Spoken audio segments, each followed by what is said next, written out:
Por favor, meu amado, abra comigo a carta de Paulo, a primeira carta de Paulo, o capítulo de número 1.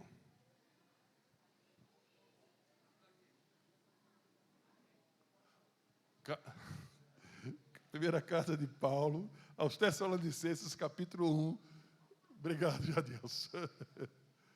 Vocês iam muito abrir, não é? Iam ficar abrindo até onde, hein? São as muitas letras, Jadilson, que fazem me delirar. Primeira carta de Paulo aos Tessalonicenses, capítulo 1, verso de 1 a 10, queridos.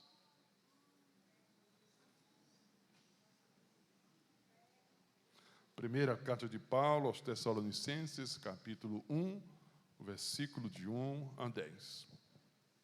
Paulo, Silvano e Timóteo, à igreja dos Tessalonicenses em Deus Pai e no Senhor Jesus Cristo, graça e paz a vós outros.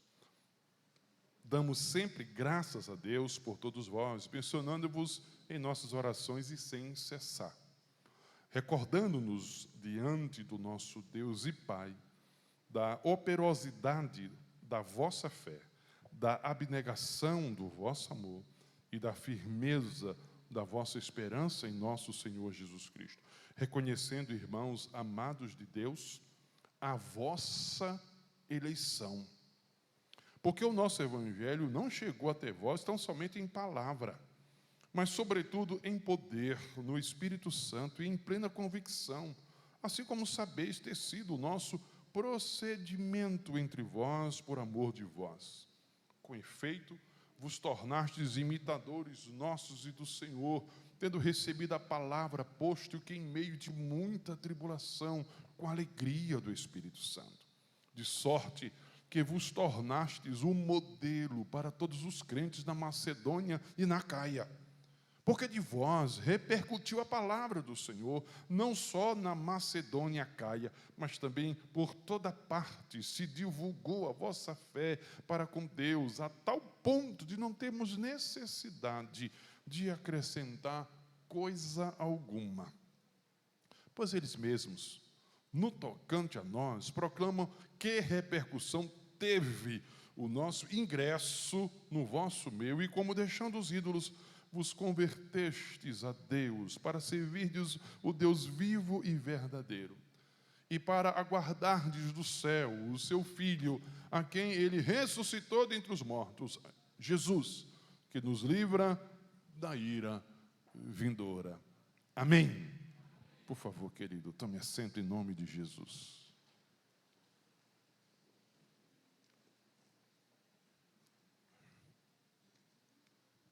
Meus amados irmãos, uma das coisas mais terríveis, perigosas, que podemos presenciar na caminhada cristã é justamente achar que somos quando não somos, achar que temos quando não temos.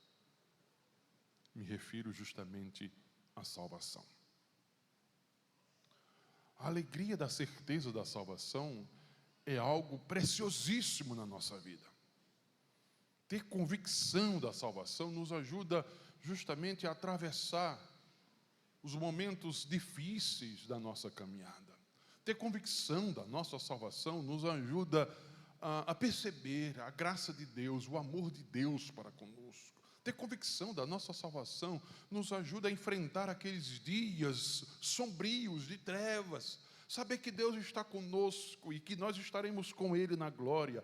Isso traz uma fortaleza, meus amados irmãos, em tempos difíceis, de modo esplêndido para cada um de nós.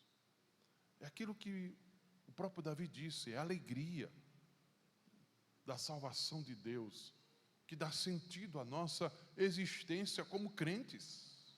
É saber que somos dele, que pertencemos a ele, tanto na vida como na morte.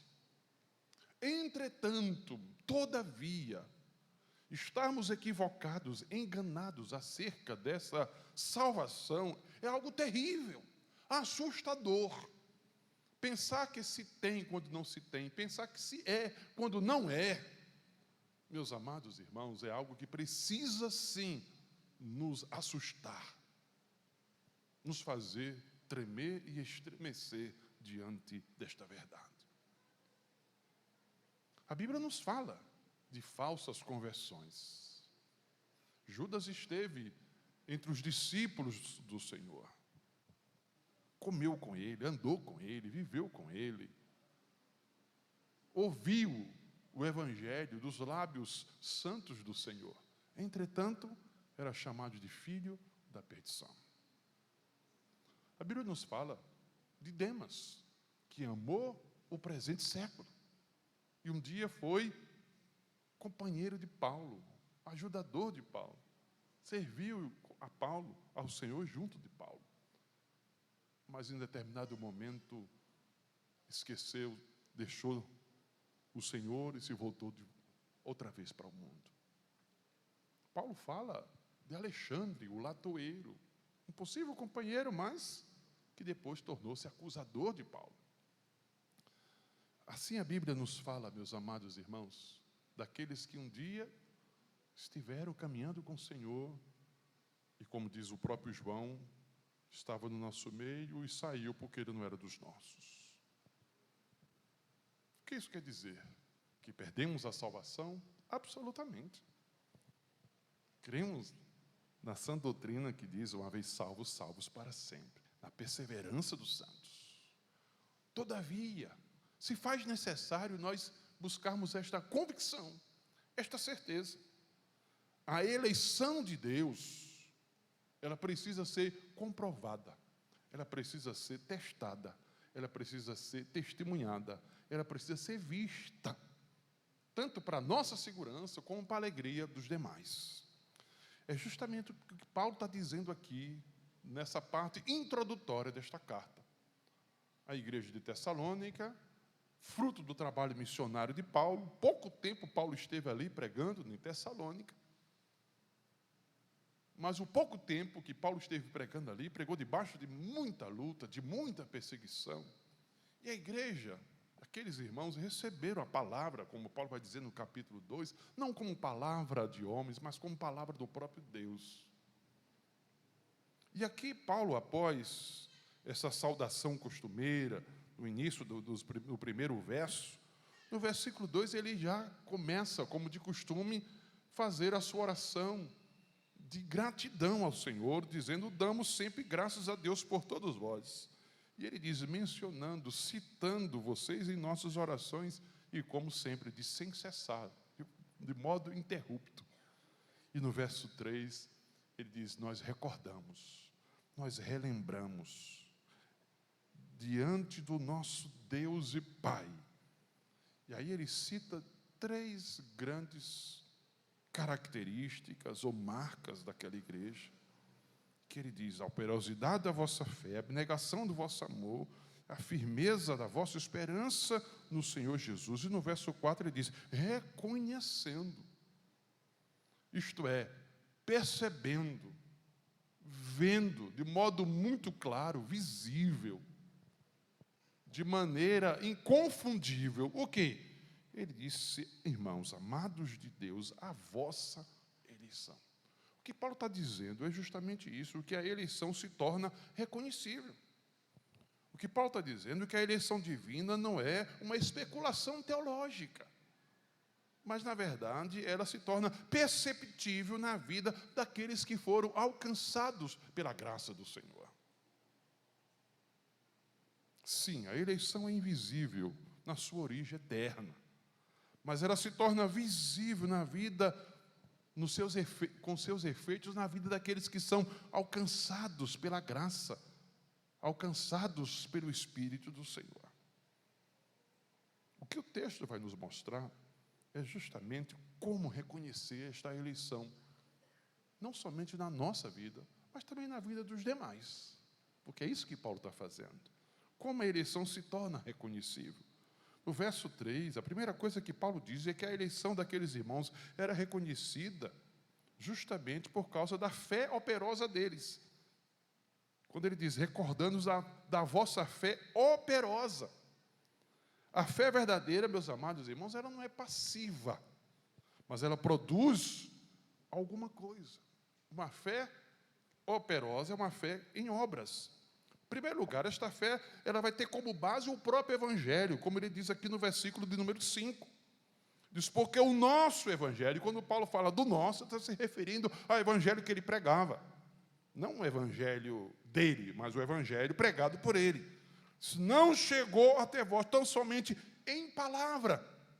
Ou seja, não é apenas um discurso, não é apenas uma palavra de homens, mas ele diz, mas sobretudo em poder, no Espírito Santo, e em plena convicção, assim como sabeis ter sido o nosso procedimento entre vós, por amor de vós. O que Paulo está dizendo é, vocês viram a maneira que nós pregamos para vocês. Nós pregamos o Evangelho, depois ele diz, nós pregamos a palavra de Deus para vocês, debaixo de luta, debaixo de ameaça, debaixo de perseguição, acreditando na verdade deste Evangelho. Não era um discurso filosófico, inclusive Paulo é confundido como tal. Não, mas pregamos o Evangelho, a boa nova de salvação, e esta era a base da fé deles. Uma fé operosa leva em conta justamente naquilo que ela crê. Cremos, mas em que cremos? No que cremos? No que acreditamos? Se pode acreditar em muita coisa. Mas no caso desses irmãos, eles creem no Evangelho, mediante o poder do Espírito Santo, trazendo para eles uma plena convicção. Esta fé tinha como objetivo o próprio Deus, como diz no versículo 8. Ele diz, se divulgou a vossa fé para com Deus. Paulo não era o objeto da fé. Os apóstolos não eram objetos da fé. A fé apontava para Deus.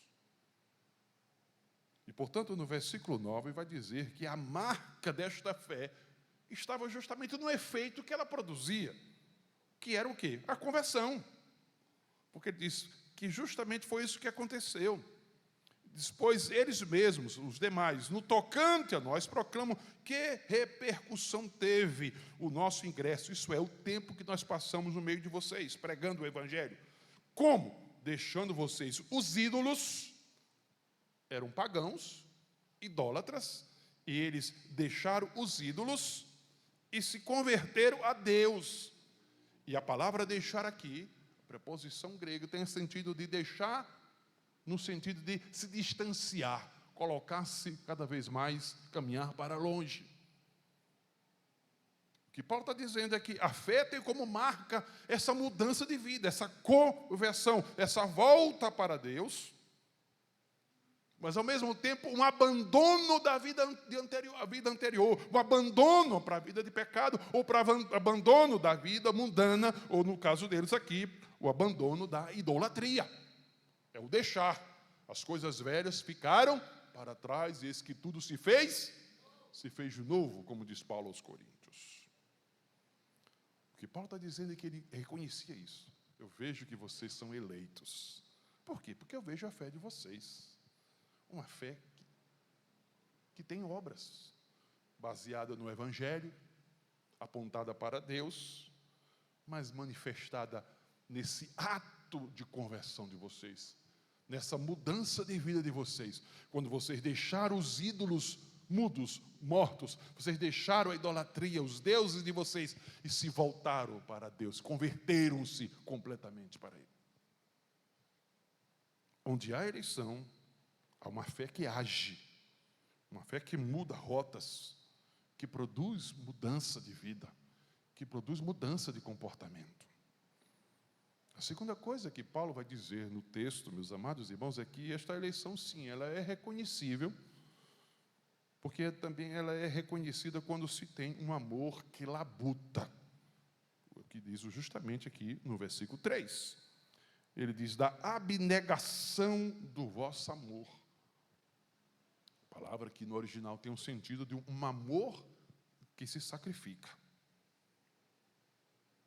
Justamente esse amor é revelado em quê? No versículo 9, na parte final, no serviço. Ele disse, vocês se converteram a Deus para quê? Ele diz, para servir o Deus vivo e verdadeiro. Não para uma vida de passividade. não para uma vida de inutilidade, mas para uma vida de serviço ao Senhor, um serviço ao Deus vivo e verdadeiro. Daí a abnegação do amor. O amor bíblico, ele é custoso, ele é sacrificial. Quem ama a Deus, serve a Deus. Quem ama a Deus, se dedica a Deus. Quem ama a Deus, se coloca à disposição de Deus no seu reino. É o que Paulo está dizendo no texto. Aqueles irmãos tinham um amor abnegado para com Deus. Passaram a servi-lo. Não simplesmente deixaram o ídolo e ficaram assentados, mas tornaram-se ativos e produtivos no reino do Senhor, na obra do Senhor. Sim, um amor revelado do entusiasmo deles em meio às muitas lutas.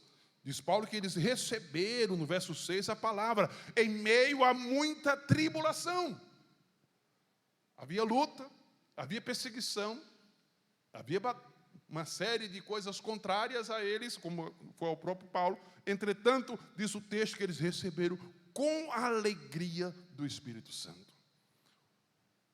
Eram crentes entusiasmados com a fé.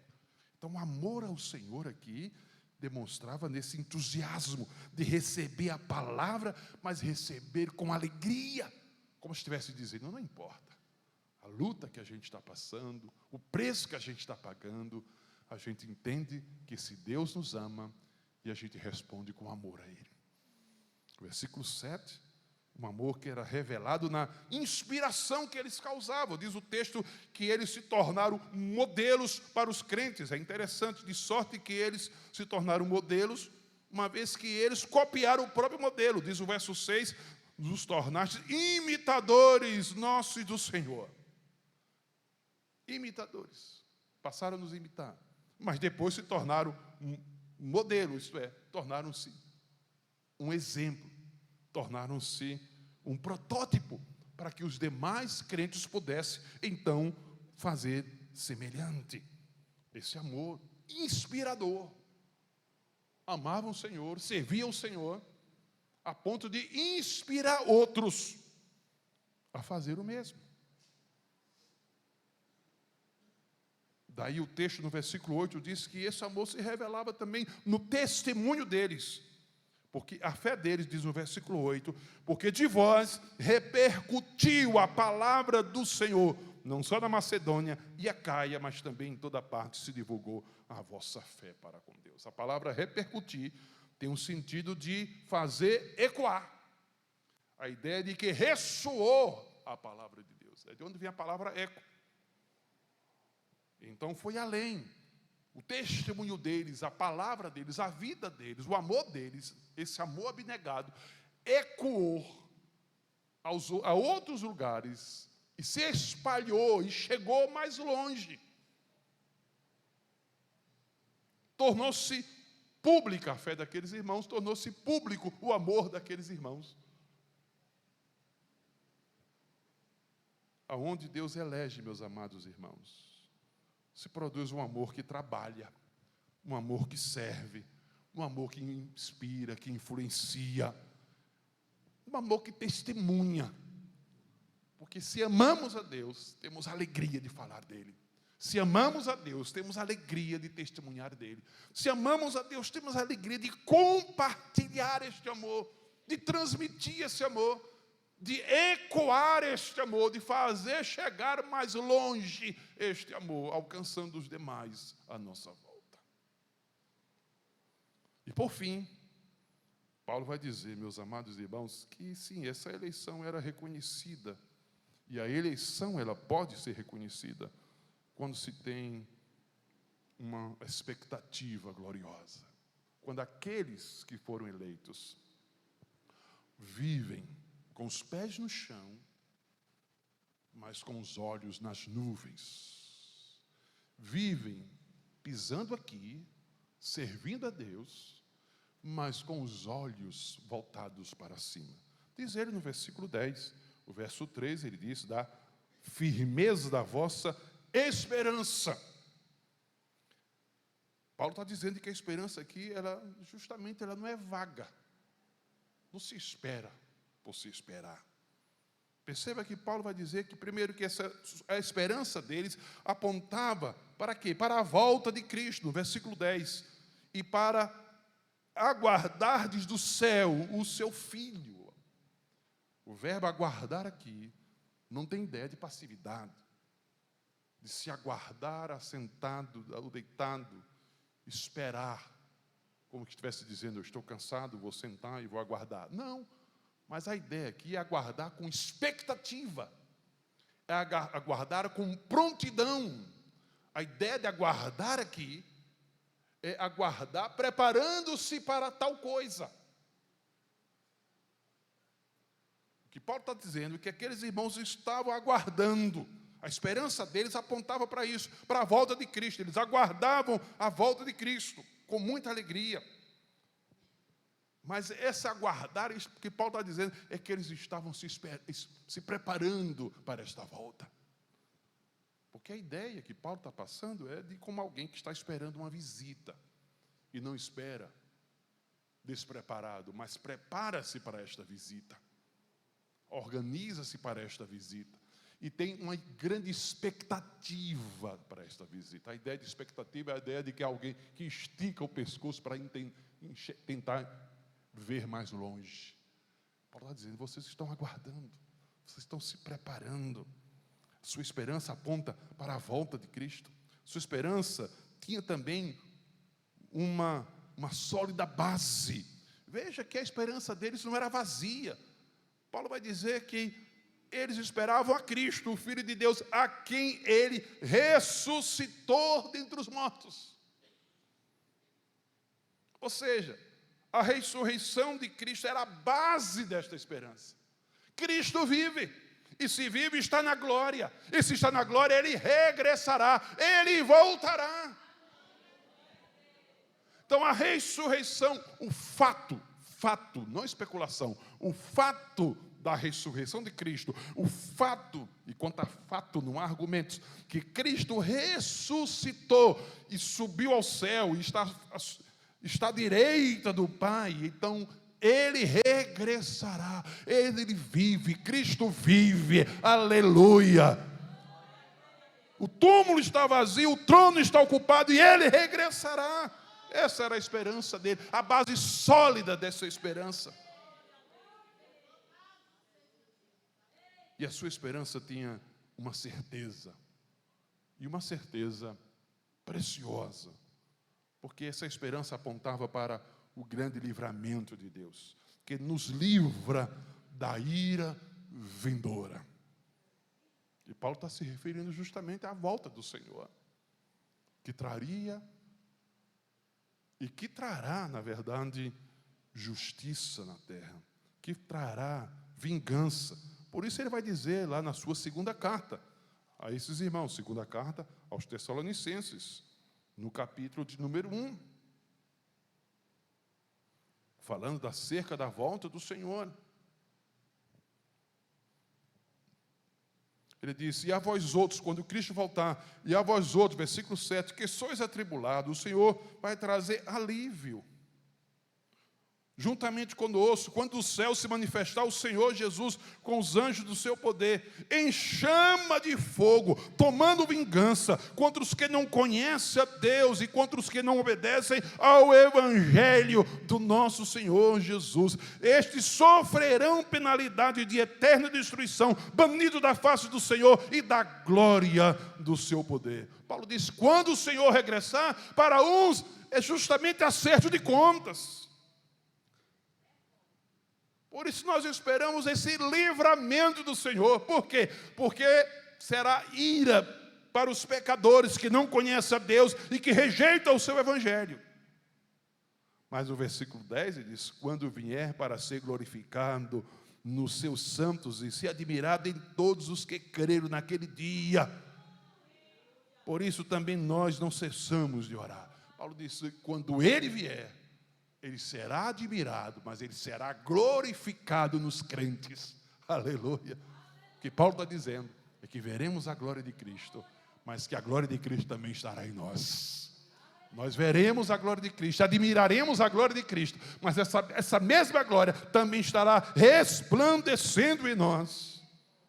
E ao mesmo tempo, que para nós é alegria, para o mundo será tristeza, porque será juízo, é o dia do juízo. Como ele disse, então nos livra da ira vindoura. É o que Paulo está dizendo aqui.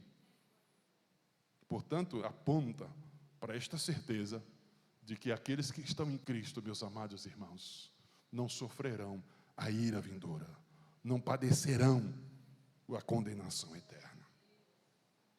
Paulo reconhece aqui, meus amados irmãos, esta eleição, e onde há eleição, a gente vivendo hoje, mas vivendo à luz do amanhã, cheio de expectativa, cheio de esperança, cheio de alegria, sabendo que o Senhor regressará, convicto, certo, de que Ele já nos livrou e nos livra da ira vindoura.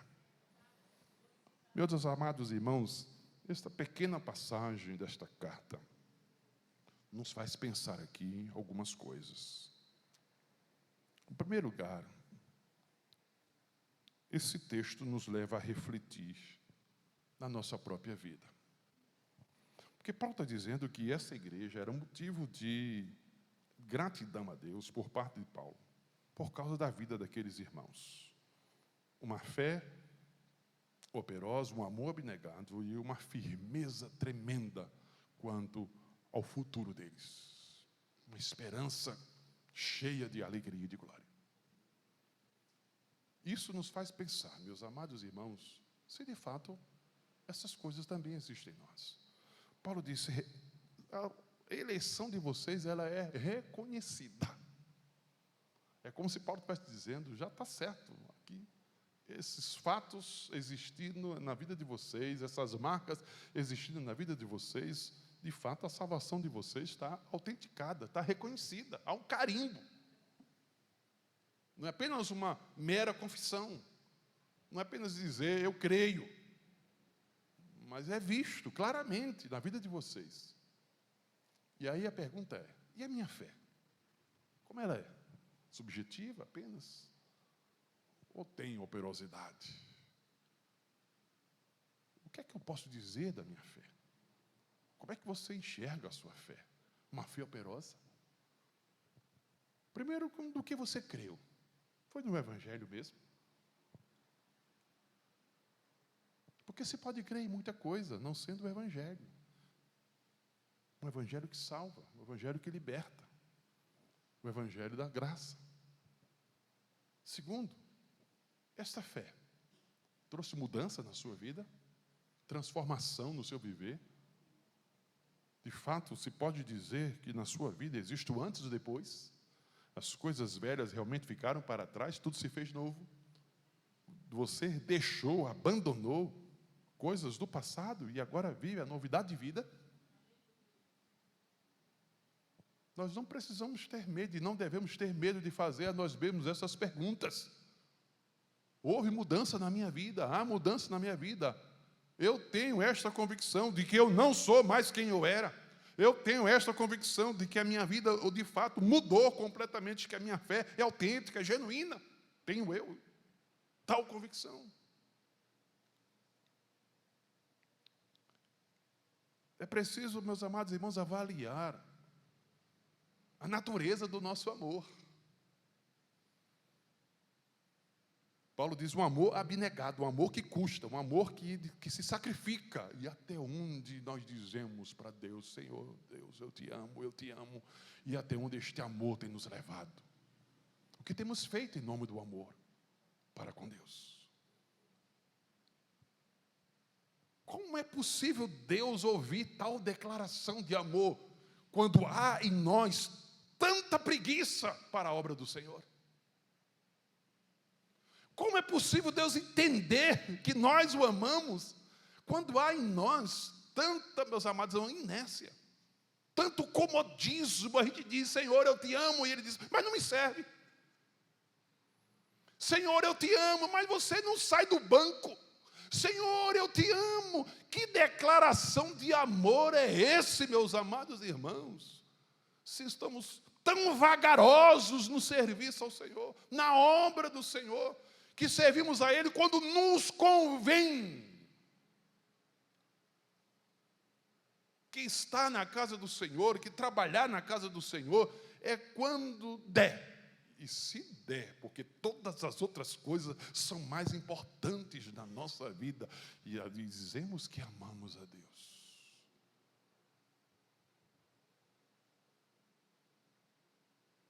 Temos que avaliar. Há em nós amor abnegado. Há em nós amor que custa, sacrificial, disposto a se dar, a se gastar em favor do Evangelho, em favor do Reino. E a esperança? Qual é a nossa expectativa em relação à volta de Cristo? Às vezes, a nossa expectativa é escapista. Quem está sofrendo, quem está na luta, quem está na prova, quem está enfrentando um momento difícil, diz: ora vem, Senhor Jesus, porque eu não aguento mais. Escapismo. Tentativa de fugir das lutas, das dificuldades. E eu pergunto, se as dificuldades não existirem? E se vier um tempo de bonança? Será que haverá a mesma oração? Ora vem, Senhor Jesus? Ou a oração será o contrário? Agora não, Senhor.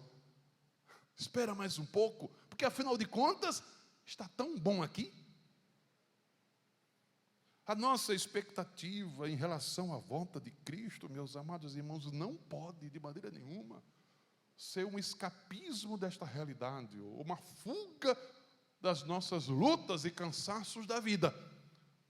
Mas a nossa esperança em relação a Cristo deve ser justamente pelo anseio, pelo desejo de contemplar a sua glória, de admirar a sua glória. Ora vem, Senhor Jesus, porque eu anseio, eu desejo adentrar os portais celestiais. Eu quero, Senhor, contemplar a glória do Cristo ressurreto. Não porque eu quero fugir dos problemas, mas porque eu quero ver o meu eterno Salvador. Isso alenta, isso estimula, isso encoraja o nosso coração. Saber que o céu nos espera, que Cristo está às portas para vir. Saber que não experimentaremos a ira vindoura, mas que estaremos na sua glória. Isso nos motiva, meus amados irmãos, a alegria na volta do Senhor, no regresso do Senhor, a alegria. Porque às vezes esse tema, ele nem é mais importante na atualidade. Dizia ontem na reunião com o pessoal da IBD, esse é um tema que não interessa a muitos, né? Temos conversado pela manhã aqui sobre escatologia. Que às vezes, quando se fala de escatologia, se fala apenas por mera curiosidade, como se estivesse dizendo: eu quero saber o que é que vai acontecer no fim do mundo. Mas não por desejo, por anelo das coisas gloriosas, das coisas celestiais, da consumação de todas as coisas. Oh, meus amados irmãos, será que gememos, como diz Paulo, juntamente com este mundo, com este planeta, com este universo? A criação também geme, os filhos de Deus também gemem. Será que gememos desejando a adoção de filhos, desejando que este dia venha? Ou já paramos de gemer?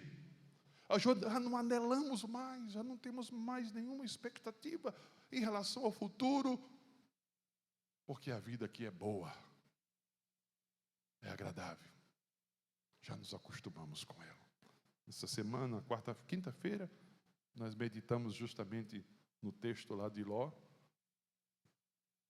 capítulo 19 do livro de Gênesis, junto com os homens, fazendo referência às palavras do Senhor Jesus: lembrai-vos da mulher de Ló. E o que é que a mulher de Ló nos faz lembrar? Dizíamos justamente na quinta-feira. A mulher de Ló nos faz se lembrar que às vezes parece que o mundo não é tão ruim assim. O mundo não é tão mau, não é tão ruim. Por isso a mulher de Ló olhou para trás. Estava deixando para ela algo bom, agradável. Sodoma e Gomorra era atrativo aos seus olhos. Às vezes parece que o mundo não é tão mau. Onde a Bíblia diz, salvai-vos dessa geração perversa. O que a mulher de Ló nos faz lembrar? Que às vezes parece que o céu não é tão bom. Porque o anjo disse, saia depressa, escape com a sua vida, salve Ló, você e sua casa. E quando a gente se demora, se agarra como a mulher de Ló ao mundo de Sodoma e Gomorra, é como se estivesse dizendo, a salvação parece que não é tão boa assim. Deus está me dando, mas eu não quero. O que a mulher de Ló nos faz lembrar? Dizíamos quinta-feira, que parece que as ameaças de Deus não são tão assustadoras assim. Porque o anjo dizia, corra, depressa, saia. Foi preciso o anjo tomar Ló pela mão. E agarrar e tirar e dizer, vá-se embora, escape com a vida. E não olhe para trás. E ele olhou. Como se estivesse dizendo assim, a ameaça não é verdadeira não. A ameaça, não, isso não vai acontecer. E quando a gente, meus amados irmãos, vive sem essa expectativa da volta do Senhor, é como se a gente estivesse dizendo, esse dia da ira parece que não tem nenhuma ameaça. Perceba o texto de Tessalonicenses, capítulo 1, da segunda carta. Tomando vingança. Contra quem? Ele diz, contra quem não conhece a Deus. Quem são esses que não conhecem a Deus? Os ímpios. Depois disso, contra quem não obedece o seu evangelho. Quem são aqueles que não obedecem o evangelho? Aqueles que conheceram o evangelho, mas não obedecem o evangelho. Os ímpios não conhecem a Deus, mas muitos crentes conhecem o evangelho, mas não obedecem o evangelho. E a vingança virá também para esses. Esse texto nos faz pensar na nossa própria vida, na nossa própria salvação. Estou salvo realmente? Estou salvo realmente? Pensemos. Irmãos, esse texto nos faz pensar na nossa missão de pregar o evangelho. Porque Paulo pregou para ímpios, pecadores, idólatras. Chegou ali debaixo de luta, de perseguição, e levou a palavra no poder do Espírito Santo. E esta palavra encontrou guarida naqueles corações e transformou aquelas vidas. Não Paulo, não a palavra dele, mas o evangelho. O que Paulo está dizendo através desse texto para cada um de nós é que vale a pena pregar o evangelho. Vale a pena anunciar o evangelho, ainda que você esteja dizendo, mas eu estou debaixo de uma luta tão grande. Mas prega o evangelho. Testemunho do evangelho, anuncie o evangelho em tempo e fora de tempo. Porque este evangelho é o poder de Deus para a salvação de todo aquele que crê. Às vezes a gente pensa que não vai sair nada. Mas o milagre da transformação, da regeneração, quem faz? É Deus. Nós só conseguimos chegar aos ouvidos. O Espírito Santo chega ao coração. O que esse texto, meus amados irmãos, tem a nos dizer? Esse texto tem a dizer a você que ainda não se converteu ao Senhor. O que esse texto tem a dizer é que o evangelho, ele muda vidas. Essas pessoas aqui viviam na idolatria, na ignorância, quanto à vontade de Deus. Suas vidas eram completamente levadas, dominadas, escravizadas pelo mundo e pelo pecado. Mas chegou o evangelho, o santo evangelho, o evangelho de Deus, o evangelho do Senhor Jesus Cristo, as boas novas de salvação, o evangelho. Não a igreja, mas o evangelho. Não o nome da igreja, mas o evangelho. Não Paulo, mas o evangelho. E esse evangelho chegou ao coração deles, e esse evangelho converteu a vida deles. E deu a eles uma fé poderosa, manifestadas em obras, um amor sacrificial e uma esperança tremenda em relação ao futuro. Isso eu quero dizer que esse mesmo evangelho também chega até você hoje.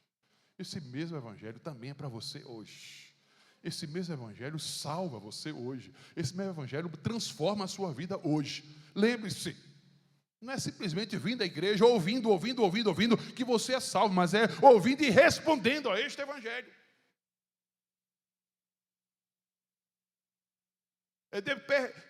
Deixando-se, permitindo-se, usando agora uma linguagem bem nossa, bem humana, permitindo-se que este evangelho faça guarida, morada na sua vida, que este evangelho mude, transforme o seu ser, e faça de você um novo homem, faça de você uma nova mulher.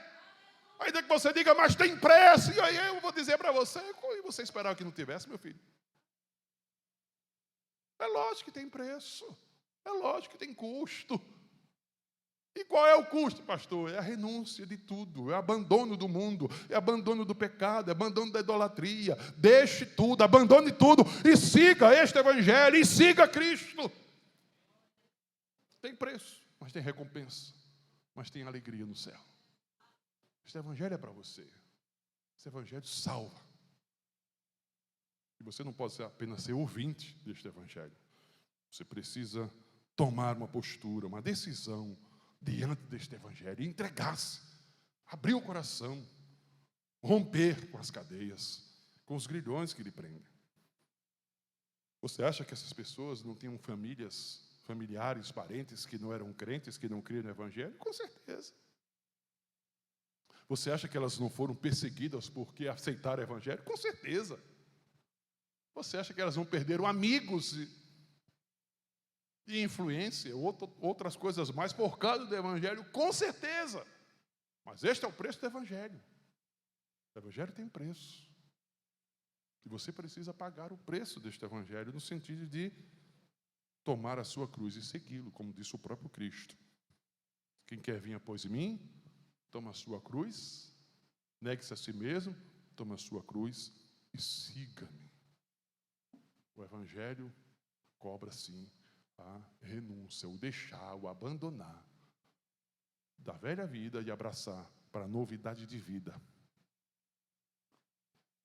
Portanto, esse texto fala do que o evangelho pode fazer na sua vida hoje. Amém? Por favor, fica de pé para a gente orar. Vamos orar juntos? Aqui nós aplicamos esse texto, podemos dizer, a 3 classes de pessoas. Aplicamos a nós mesmos como crentes, aplicamos àqueles que pregam o evangelho, e nós estamos incluídos nele, mas aplicamos também àqueles que apenas têm ouvido este evangelho e precisam decidir-se em relação a ele. Qual é a resposta que vamos dar a esta palavra nessa noite? Quero convidar aqueles que desejam dizer: Deus, ajuda-me a dar sinais comprobatórios da minha eleição. Ajuda-me a fazer a minha eleição ser reconhecida para mim mesmo e para os demais. Ajuda-me, Senhor, a ter uma fé que ecoa, que chegue mais longe, e que outros mais distantes digam assim: você se lembra de fulano? Lembre-se, é crente, que vida vive agora. Precisamos sair da nossa zona de conforto, da zona do comodismo, para uma vida de serviço, de dedicação ao Senhor. Há cansaço, a fadiga humana, eu sei que há, mas coisa boa é o cansaço. Sabe por quê? O cansaço é uma coisa boa porque nada como um dia após o outro, uma noite no meio, para você descansar. Então você dorme, no dia seguinte você está renovado. Então o cansaço não é problema para servir ao Senhor. Não. Nós podemos descansar, renovar as nossas forças, mas o problema não está no cansaço, está na apatia espiritual, na frieza espiritual. E esta nós precisamos romper, vencer.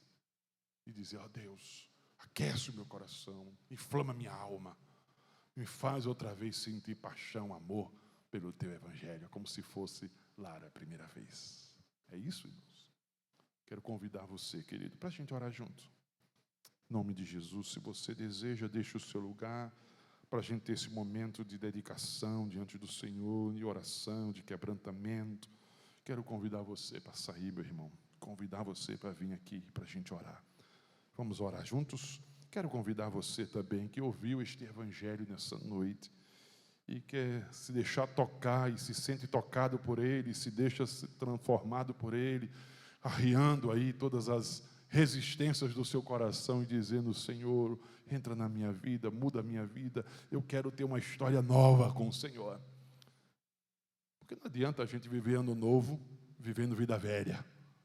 É bom viver ano novo, vivendo vida nova. Então eu quero convidar você para a gente orar junto, tá bom?